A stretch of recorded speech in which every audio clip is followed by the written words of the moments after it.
Hello అండి, నమస్తే. ఈరోజు వీడియోలో పచ్చి టమాటాలతో టమాటా పచ్చడి ఎలా చేయాలో చూపించబోతున్నాను. వేడివేడి అన్నంలోకైనా సరే, దోశల్లోకి, చపాతీల్లోకి, దేంట్లోకైనా సరే ఈ టమాటా పచ్చడి చాలా చాలా అద్భుతంగా ఉంటుంది.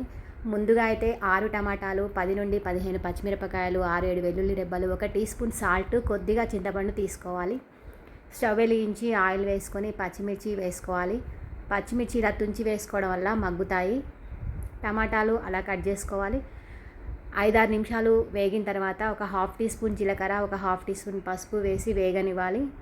ఇలా వేగినవి ఒక ప్లేట్లో తీసి చల్లారబెట్టాలి.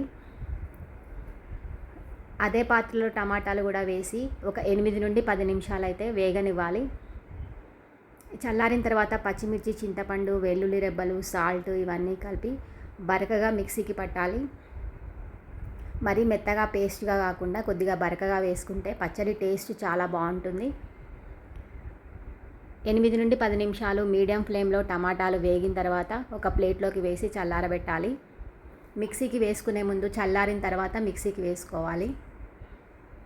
ఇవి చల్లారిన తర్వాత మిక్సీకి వేయాలి. తర్వాత టమాటాలు కూడా ఇలా బరకగా మిక్సీకి పట్టాలి. ఇలా మిక్సీకి వేసుకున్న తర్వాత టమాటా పచ్చళ్ళలోకి పోపు పెట్టాలి. ఆవాలు, జీలకర్ర, పచ్చిశనగపప్పు, మినప్పప్పు, 2 ఎండుమిర్చి, కరివేపాకు ఇంకా పసుపు వేసి 1 నిమిషం పాటు వేగనిచ్చి పోపు పెట్టుకోవాలి.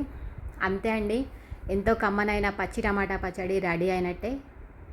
వేడివేడి అన్నంలోకి నూనె కానీ నెయ్యి కానీ వేసుకొని తింటే చాలా బాగుంటుంది. ఇంకా దోశల్లోకైనా చపాతీల్లోకైనా కూడా చాలా చాలా బాగుంటుంది. వీడియో నచ్చితే లైక్ చేయండి, షేర్ చేయండి. నా ఛానల్ని తప్పకుండా సబ్స్క్రైబ్ చేసుకోండి. తప్పకుండా లైక్ చేయండి. Thanks for watching.